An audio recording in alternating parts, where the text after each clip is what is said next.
Hi everyone, hope you're doing all right. Obviously I hope you're keeping safe, and I do hope you're keeping sane. A bit more of a sort of discussion kind of video today, really. A lot of my videos I would suspect come across a little bit instructionary, a little bit advisory, a little bit sort of telling you, how I think you can improve your position from the perspective of an addict or a problem gambler.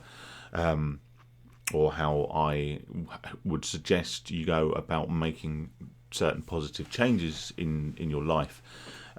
Today's video, I kind of want to talk a bit more about me, about my experiences, my struggles with gambling addiction, and my observations, certainly recently, regards boredom. And regards the acceptance and acceptance or perpetuation of boredom in both addiction and in recovery. So it will probably be a little bit of a longer video. It will probably be a little bit more personal, probably a little bit more introspective, and possibly a little bit more rambly as well, which I know some of you might sort of find quite hard to believe, because I have a tendency to ramble at the best of times. But it is something I want to talk about. If it's not your sort of thing, you get 5 minutes in or a couple of minutes in and you go, you know what, this isn't for me, then obviously I'll catch you on the next video. I've got a few other things I want to talk about, and obviously you guys have been sending some comments and questions and bits and pieces, so I will address those in a future video. But most sort of importantly, what I want to touch upon today is my coming to terms and coming to acceptance and peace, I guess, with boredom, and certainly with the inability to sanction, to inability to offset or address, solve, fix, whatever you want to say, that boredom in a instantly accessible, simple, instantly accessible, but ultimately damaging way. Now, some of you would have noticed that whilst my hair looks a little bit better today, my eyes look slightly red, and the reason that my eyes look slightly red is actually I went to the pub yesterday and met up with some friends that I haven't seen in a while, and we chatted and we drank a fair amount of beer. So whilst I don't feel too bad still, I have noticed that I'm showing the effects of that, and quite ironically, that's likely in some respect to tie in with the subject matter of what I'm talking about today.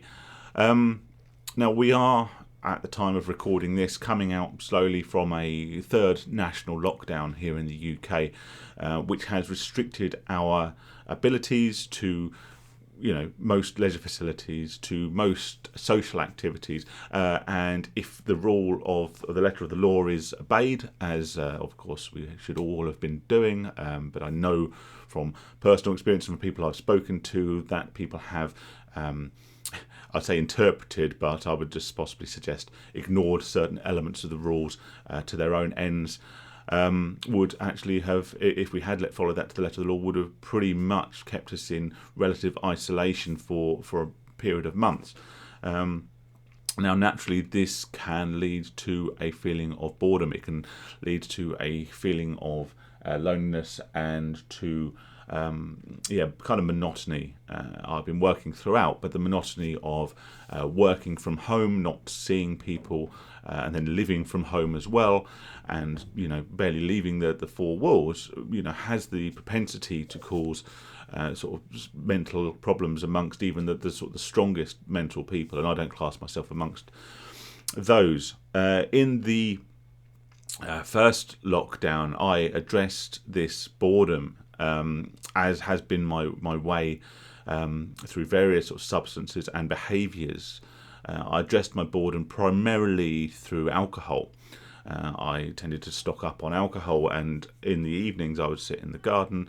In the first lockdown, the weather was much warmer, and I used to sort of drink a bottle of wine or a couple of bottles of wine or whatever. And that would somehow alleviate the boredom. And it would be remiss, it would be disingenuous of me to tell you that didn't alleviate the boredom, that it didn't make me feel better. It didn't medicate away a lot of the boredom that I had felt had been imposed on me by powers outside of my control.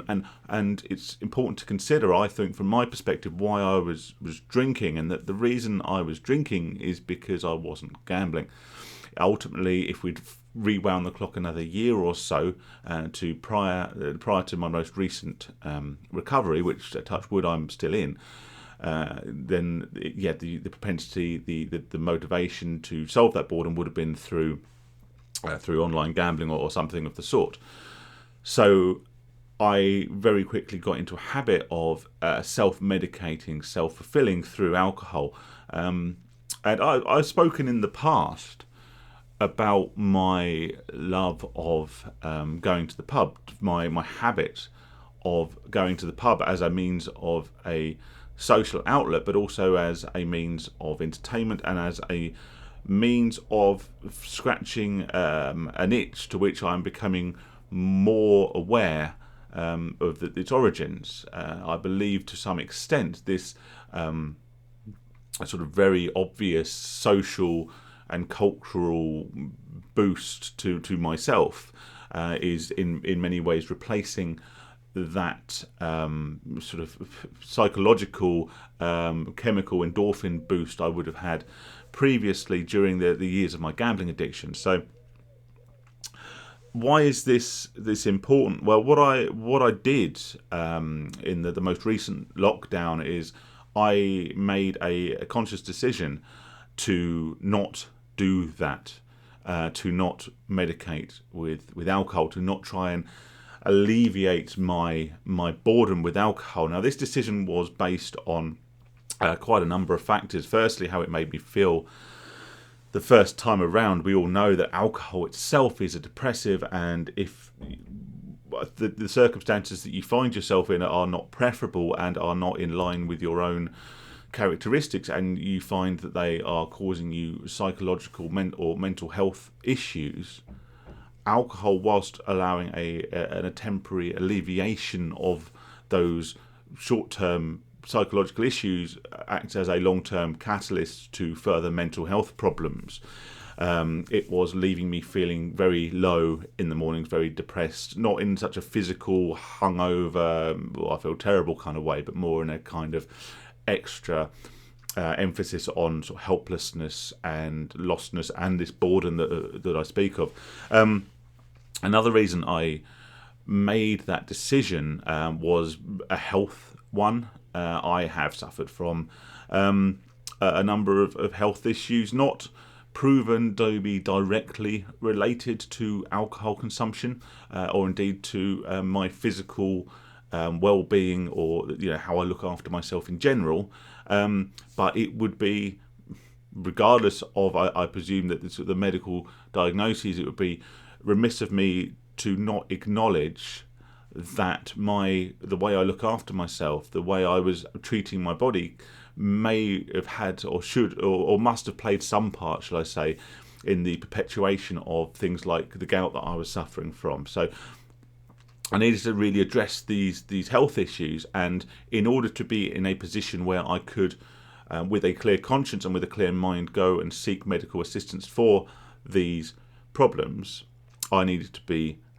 clear of alcohol. So that was the second reason. I am very aware, and I've just become very aware while I'm here sitting here talking about alcohol abstinence, that there's a bottle of vodka just there, not deliberately placed, of course. Just an unfortunate coincidence, but you'll notice it's not empty, so that's obviously got to be a good sign. The other, and if I'm honest, the main driving reason behind this was my wife. Now, outwardly, she would talk about concerns for my health.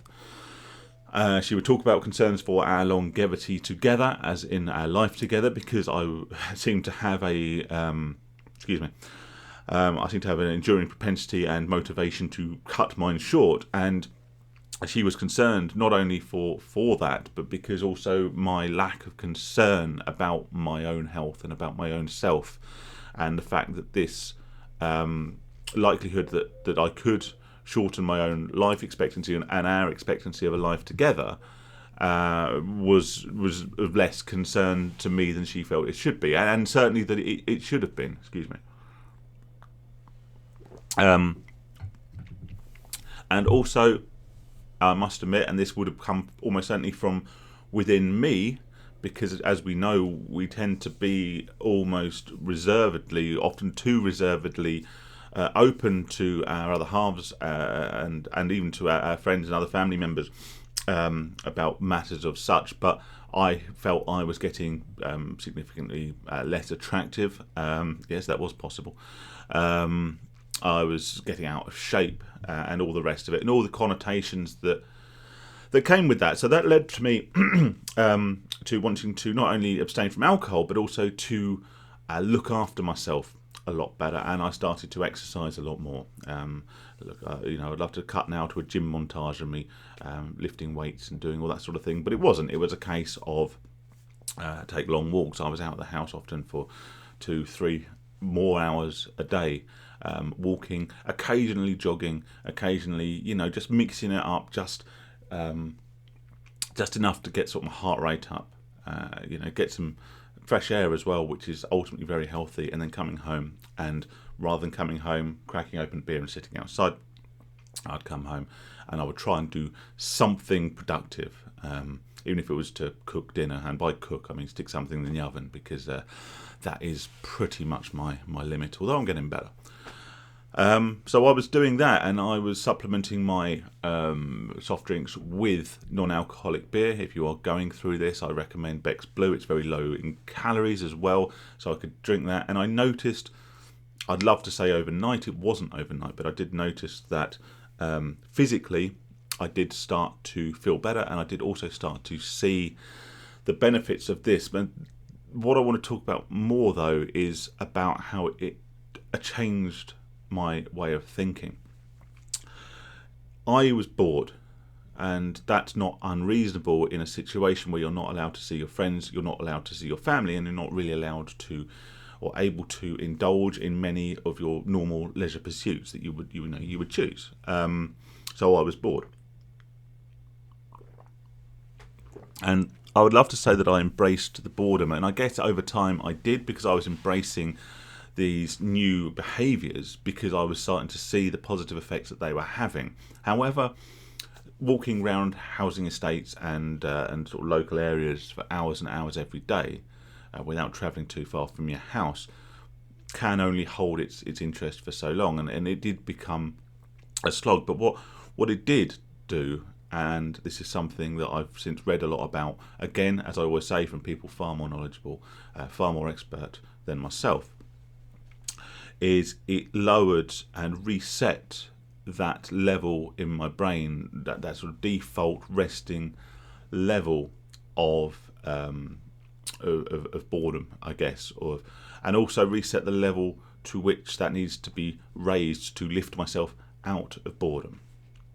Before, I was running at quite a high level, and at any time where I felt I was bored, I was able to very, very easily counteract that. Now, of course, historically, like I say, mine was with gambling, but also it could be very, very easily solved with alcohol.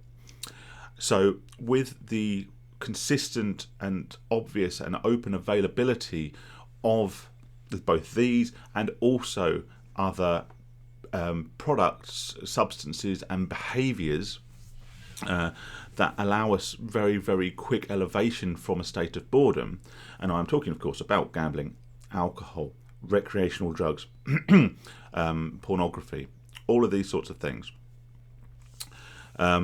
which, whilst none of these are, I would suggest, inherently harmful, there are arguments, of course, for some of those being inherently harmful, but in moderation, I wouldn't argue for the banning or the restriction of these products. They do, when used repeatedly to address a feeling of boredom, they do raise your tolerance. And the only way then to alleviate that boredom, I was finding, was more of the same, and not only repeating the behaviours, but quite often repeating the behaviours to a greater extent. Now, I speak about them not being harmful, I'm talking, of course, about things like alcohol and gambling, which can be, I genuinely believe, enjoyed to a responsible level. What that level is, I guess, has to depend on the individual.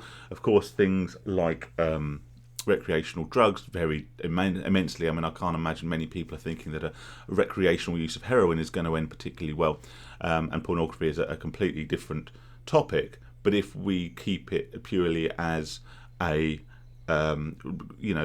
consensual, legal, moral, product or service, then it's, the availability of it, it makes that, I guess, for want of a less a less graphic term, if you're bored, loading up Pornhub is a very, very quick dopamine fix, isn't it? It's a very quick elevation from boredom. So all these things in themselves are okay, I guess, but open to debate. The availability and the opportunity to indulge in these behaviours and substances is what causes the problem. We've talked about it many times in a gambling capacity, that the problem with modern technology, it makes gambling available 24/7 from anywhere. You can gamble any hour, any day, on your phone, at almost any level. Historically, of course, you would have had to go to a bookmaker's, to a casino, to an arcade. Again, I mean, availability has been very prevalent for many years, but never so much as it has been now. And let's face it, unless you live in a very remote place where there are no 24-hour shops, or you have no Wi-Fi, then the availability of alcohol and pornography and other things is pretty incessant itself. With terms of recreational drugs, I have no idea. It's been a while for me, but again, I'm sure the availability is not suffering too much. So that I established over lockdown was the problem. Whether that be historically gambling, whether that be trips to the pub and the resulting alcohol, I had built up an intolerance to boredom. And what I'd also built up is a tolerance to lower levels of stimulation. So I no longer could get pleasure in reading. I would struggle to get pleasure in watching a series or a film, because I would find myself mentally distracted. The dopamine, the payoff was not quick enough. It was not instantaneous enough, and it was not hard enough or self-impacting enough to make to elevate my mood to the point that I felt was required, which ultimately led to me feeling down. And when you're also medicating or self-fulfilling with a depressive substance such as alcohol, then your mood will already be low, and so it does become a very vicious circle. So ultimately, what this sort of long, meandering, monotone monologue, and if you've got this far, then very, very well done. I think I'm kind of sort of venting and self-therapizing, self-therapeutic, I don't know, you know what I mean, is that if you can force yourself to be abstinent from the self-medicating behaviours, substances and services that you use to elevate your mood, then you get to a situation where you need less to elevate your mood, and your mood can then be elevated by normal things. With gambling and with anything that you're addicted to, it will ultimately have to include, I believe, the elimination of that particular product or service.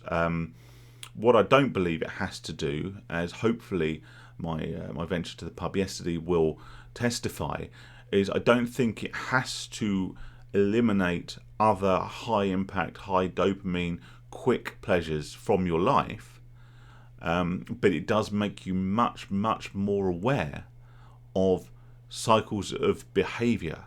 So before, when I kind of got a bit bored, I would have just, historically, like I say, gone online and had a gamble. But post that, I would have just gone to the pub and had a couple of beers with my mates, because it was there, it was available, and it was quick.